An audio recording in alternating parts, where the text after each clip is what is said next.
જય શ્રી કૃષ્ણ મિત્રો, વીઆર ગુજ્જુ ચેનલમાં તમારું સ્વાગત છે। આજે આપણે મગના શાકની રેસીપી જોશું। તો અત્યારે તમને સ્ક્રીન પર દેખાઈ રહ્યું હશે કે કેટલું સરસ મજાનું આપણું મગનું શાક બનીને તૈયાર થઈ ગયું છે અને એની આપણે ડીશ પણ સજાવી લીધેલી છે। તમને જોઈને જ મોઢામાં પાણી આવી ગયું હશે। તો ચલો ઝટપટ આને બનાવવાનું સ્ટાર્ટ કરીએ। તો તમે રાત્રે મગ પલાળવાનું ભૂલી ગયા હોય તો પણ તમારું શાક ખાવામાં સહેજ પણ કાચું ના લાગે એવું અને સરસ મજાનું રસાવાળું તૈયાર થશે જો તમે આ રેસીપીથી બનાવશો તો।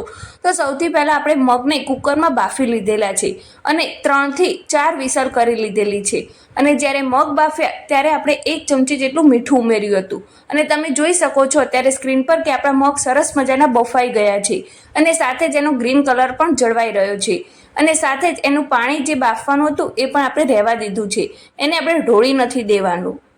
અને સાથે જ વઘાર માટે લીલા મરચાં, આદુ અને લસણ લીધેલું છે જેને આપણે ખાયણીમાં આ રીતના ખાંડી લેવાનું છે। જો તમે લસણ ના ખાતા હોય તો એને સ્કીપ પણ કરી શકો છો। આને તમારે મિક્સચરમાં ક્રશ કરવું હોય તો પણ કરી શકો છો, પણ મેં અત્યારે ખાયણીમાં જ એને આ રીતના ખાંડી લીધેલું છે। જો સરસ મજાનું ખંડાઈ ગયું છે। સાથે જ આપણે વઘાર માટે હિંગની જરૂર પડશે અને સાથે જ લીમડાના ફ્રેશ પાનની જરૂર પડશે। તો આપણે હવે જે મગ બફાઈ ગયા છે એનો સરસ મજાનો તડકો લગાવવાનો છે। તો એના માટે આપણે અહીંયા ગેસ પર મીડિયમ ફ્લેમ પર આ રીતના વાસણ મૂકી દીધેલું છે અને જાડું હોવું બહુ જ જરૂરી છે। અને એમાં 3 મોટી ચમચી જેટલું તેલ લીધેલું છે અને સાથે જ એમાં રાઈના થોડાક દાણા ઉમેરી દઈશું।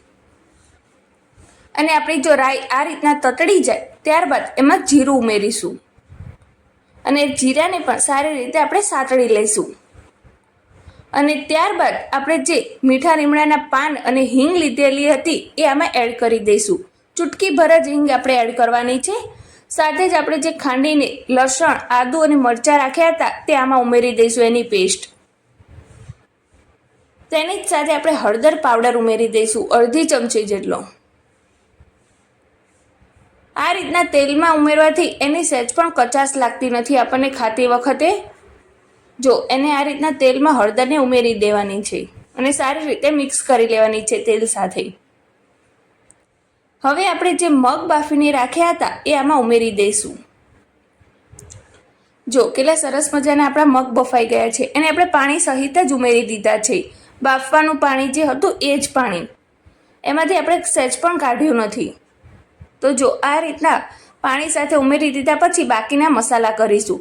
તેમાં આપણે પહેલાં લાલ મરચું પાવડર ઉમેરીશું, જેટલું તમે ઘરમાં તીખું ખાતા હોય એ પ્રમાણે ઉમેરવાનું છે, કારણ કે આપણે લીલું મરચું પણ એડ કર્યું છે એટલે ધ્યાનથી ઉમેરવું।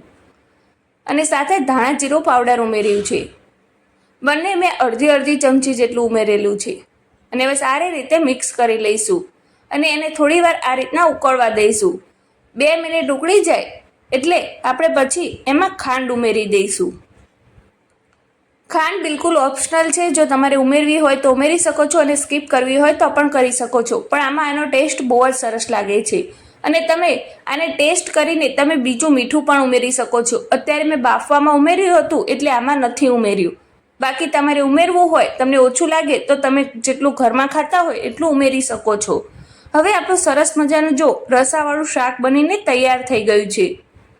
જો આ રીતના શાક તૈયાર થઈ જાય પછી ગેસની ફ્લેમ બંધ કરીને એમાં આપણે આ રીતના લીંબુનો રસ ઉમેરી દેવાનો છે। મેં અત્યારે 2 મોટી ચમચી જેટલો લીંબુનો રસ લીધેલો છે જે આમાં ઉમેરી દીધો છે। આપણું શાક ખાવા માટે બિલકુલ તૈયાર છે અને તેને થાળીમાં પણ આપણે સર્વ કરી લીધેલું છે ગુંદાના અથાણા, પાપડ અને ગરમા ગરમ રોટલી સાથે, અને સાથે જ ઉપરથી કોથમીરના પાનથી એને ગાર્નિશિંગ કરી લીધેલું છે। તો તમને આ મગના શાકની રેસીપી કેવી લાગી મને કમેન્ટ બોક્સમાં લખીને જરૂરથી બતાવજો, અને આગળ તમે કઈ રેસીપીનો વિડીયો જોવા માંગો છો એ પણ કમેન્ટ બોક્સમાં લખીને જરૂરથી બતાવજો, એ પણ હું તમારા વચ્ચે જરૂરથી શેર કરીશ। અને વીઆર ગુજ્જુ ચેનલ ઉપર તમે પહેલી વાર આવ્યા હોય અને તેને સબસ્ક્રાઇબ ના કરી હોય તો એને સબસ્ક્રાઇબ જરૂર કરી દેજો।